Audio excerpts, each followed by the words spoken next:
This is my review of the Hapali A11T electric scooter. I'm going to rewind it a little bit in time, do an unboxing, show you how to set this up. There's a really important tip that I'm going to show you with locking this neck that is not included in the directions, so you're going to want to know that for sure before you get one of these. If you want to pick one up, if you like the review, there's going to be a link in the description where you can get one. This, in my opinion, is one of the best e-scooters for your first scooter, or for a kid as a gift, someone who's just starting out. It doesn't go too fast. It's very easy to handle. It's easy to ride. It's simple. So you have a throttle here, you have a little bell, and you have a brake. That's it. This little lever here is just for folding this down for storage, which actually works really well. If you need to fold this in half, for example, to put it in your car or to carry it up a flight of stairs. It's a great little scooter, so let's get into it. The first step is to take it out of the box. So I've only opened the top of the box, and because this thing's not that heavy, I'm hoping that I can just by myself pull the whole thing out. And once you do that, the setup is super quick, super easy for this type of a scooter. All right, so here's our handle. Ugh. We're going to try to get the entire thing out at once. And there we go. So not too bad. One person can do it.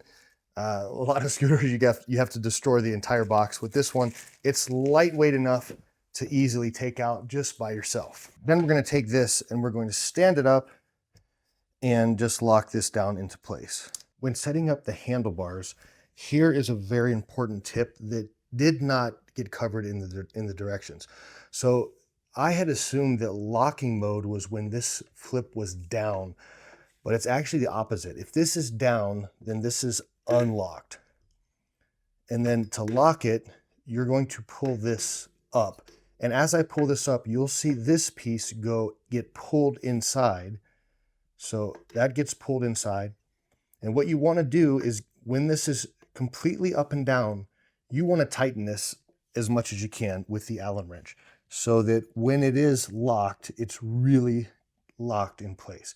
So now you can see that's pretty much flush, and this is really locked. It's not going anywhere. The tricky part is that you don't want to make it so tight that you can't unlock it. So you got to find that perfect spot where this is just loose enough so this can still be pushed down.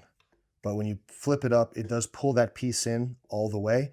And now this mechanism here that has arrows on it, this is a safety. So that is going to hold this from accidentally getting pushed down. So now it is locked into place, and I'm ready to install the handlebars. Now, in order to install the handlebars, you're going to want to make sure that the front is where the headlight is. So that's going to go this way. And then what you need to do is fish out the wires in the stem and the wires in the handlebars, and you're going to connect those wires. Then you're going to push these down into each other before we screw them tight. Position it so the light is facing forward. I once built one of these and tightened everything down and realized I put the handles on backwards. So don't make the mistake I did. And now these are just going to click into each other. I heard a nice little click. And then you want to fish this wire down back inside so that it's not sticking out. And then this is going to slide into place like so. And now we have screws. So there's two screws. We're going to screw this in so it's nice and tight and secure. And we're going to do that with the included screws and the Allen wrench. So actually, in saying that, I realized we're going to use 4 screws. So 2 on the front and 2 on the back, which is great because that means that it's going to be extra secured in place. Now, they do include 2 Allen wrenches, 2 different sizes. I'm going to use my screwdriver just because it's a little bit quicker. Here it is, completely assembled. There's a barcode right here that you can scan that will take you to the app. So the Hapali app, which is a great way to explore all the different functions and everything you can do with this. You can also adjust the speed and everything. Now, the way it works is this is going to be the throttle. Here, there's your throttle. This is your bell. That's an actual, you just pull it down and let go. And then this is your brake. And this is a rear brake, by the way, so just so you know. Now, to charge this, there's a charging port on this side, and there's a little tab. So when you're riding, I recommend covering this up because you don't want any dirt or anything getting in there. So that's where you're going to charge it. There's your kickstand. Here are your lights along the side. I did read one review where somebody said that their tire was rubbing on the brake cable here, but their easy fix was to take a zip tie and wrap it around here and pull this a little bit that way away from the tire, and they said that solved the problem. On this one that I have, I don't think it's going to be a problem. I can almost fit my entire finger in there and without them touching, so I don't think I'm going to have to use the zip tie, but it's good to know if you're going to have to do that. Now, by the way, these do not need to be inflated. You can see they are hollowed out here, so you never have to worry about putting air into these tires. This looks like when it is on. And I went into the app and turned on the lights. So the headlight is now on here.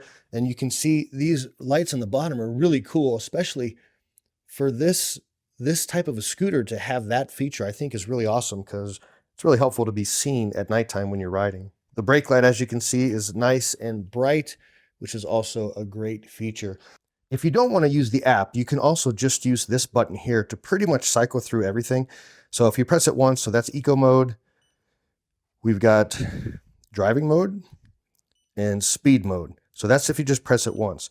If you double click, that turned the headlight off. Double click again, the headlight comes on, and so do the running lights. And if you triple click, so right now it's miles per hour, but if I triple click, it goes to kilometers per hour. I definitely think that this is the perfect scooter for your first scooter. And if you want to pick one of these up, there's a link in the description. If you click on that, it'll take you right to the Amazon page where you can get yourself one of these.